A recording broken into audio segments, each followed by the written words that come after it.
और अब अयोध्या कांड की कथा प्रारंभ करते हैं। बाबा कहते हैं जिस दिन से श्री रघुनाथ जी विवाह करके अयोध्या आए हैं उस दिन से अयोध्या में नित्य नवीन आनंद बधाई महोत्सव हो रहा है। नित्य नव मंगल मोद बधाई। ऐसा लगता है कि मानो रिद्धि सिद्धि रूपी नदी अयोध्या रूपी समुद्र की ओर दिन रात दौड़ रहे हो। सब प्रकार से अयोध्यावासी प्रसन्न है, सुखी हैं। क्यों? रामचंद्र मुख चंद निहारी। श्री रघुनाथ जी का दर्शन करके पूरी प्रजा गदगद है। अयोध्यावासियों के मन में एक भाव जगा। जानते हैं क्या भाव जगा? अयोध्यावासी नित्य भगवान शंकर से प्रार्थना करते हैं, बाबा अब आप एक और मनोकामना हम लोगों की पूर्ण करिए। क्या?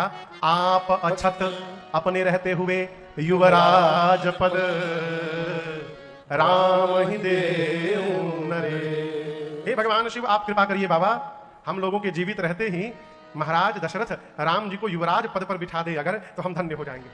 ये कौन सोच रहा है? कौन सोच रहा है? अयोध्या की प्रजा सोच रही है। प्रजा को राजा का संतान कहा गया है। राजा प्रजा का पिता होता है। संतान जैसा सोचती है पिता को पता चलता है माता को।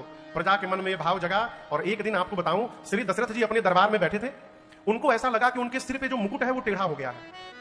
तो अपने सिर के मुकुट को सीधा करने के लिए महाराज दर्पण मंगाए और दर्पण लेकर बदन बिलो की मुकुट समकीना।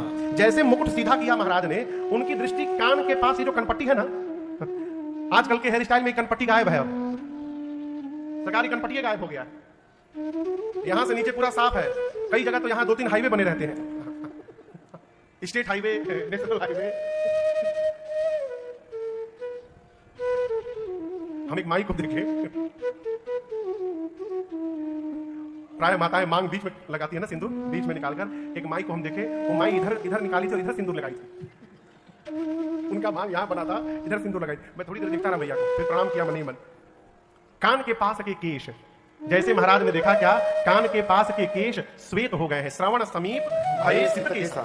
और ये श्वेत केश देखते महाराज के मन में भाव जगा, इन केशों ने अपना रंग बदलना प्रारंभ कर लिया। मैं अपना रंग कब बदलूंगा? समय आ गया है, राम को युवराज पद पर बिठाया जाए। जैसे मन में भाव आया, महाराज दौड़ कर गए गुरु जी के पास। जाकर चरणों में दंडवत प्रणाम करके गुरुदेव से महाराज ने कहा, गुरुदेव आप कृपा करके मुझे एक मुहूर्त बताइए। गुरु जी ने पूछा किस लिए? महाराज बोले क्या पता कल ये मेरा शरीर रहे चाहे न रहे, मैं अपने राम को युवराज पद पर आसीन करना चाहता हूं, इसलिए किस मुहूर्त पर आसीन करें हम उनको, इसलिए आप गुरु जी श्रेष्ठ मुहूर्त का चिंतन करके मुझे मुहूर्त बताइए। जब महाराज ने बात कही ना, मुहूर्त बताइए, गुरु जी मुस्कुराए, कहे राजन आपको पता है कि राम कौन है? बोले गुरु जी हमारे पुत्र है राम। बोले आपके पुत्र बाद में है, इसके पहले बहुत कुछ है राम। महाराज बोले हमको तो कुछ नहीं मालूम है। गुरु जी एक बार परिचय देते हैं। मालूम है क्या गुरु जी ने कहा? महाराज, गोस्वामी जी कहते हैं गुरुदेव ने कहा, महाराज जिससे विमुख होने के बाद जीवन का पश्चाताप कभी समाप्त नहीं हो सकता। इस बात को बड़ी ध्यान से समझिएगा। गोस्वामी जी गुरु जी कहते हैं सोनू नृप जासु विमुख पछिताहि। विमुख समझते हैं सुरेश बाबू? विमुख समझ रहे हैं? विमुख नहीं समझ रहे हैं? बोलिए, नहीं समझ रहे हैं। विमुख कहते हैं जो उल्टा घूम करके बैठा हुआ है। आप लोग भगवान के सन्मुख बैठे हैं, आपके सामने भगवान है ना, ये ना समझिएगा कि मैं विमुख बैठा हूं, मेरे सामने मेरे भगवान बैठे हैं। यहां पर मैं भी अपने भगवान के सन्मुख बैठा हूं, आप भी भगवान के सन्मुख बैठे हैं। भगवान की ओर बैठना ये सन्मुख हुआ, भगवान से उल्टा बैठना ये विमुख हुआ।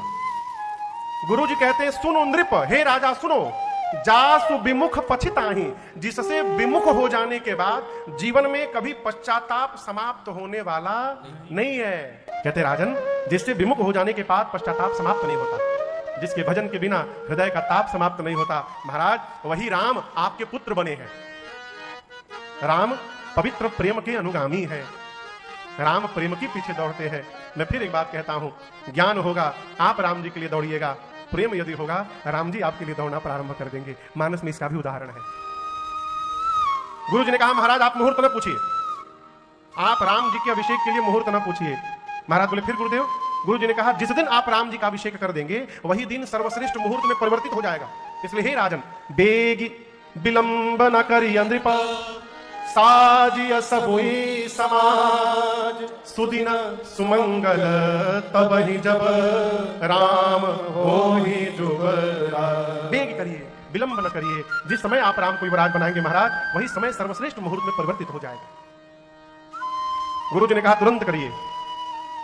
और राम जी की इच्छा से, ये समझिएगा, महाराज ने निर्णय कर लिया कि मैं अभी नहीं, कल प्रातः काल राम का अभिषेक करूंगा।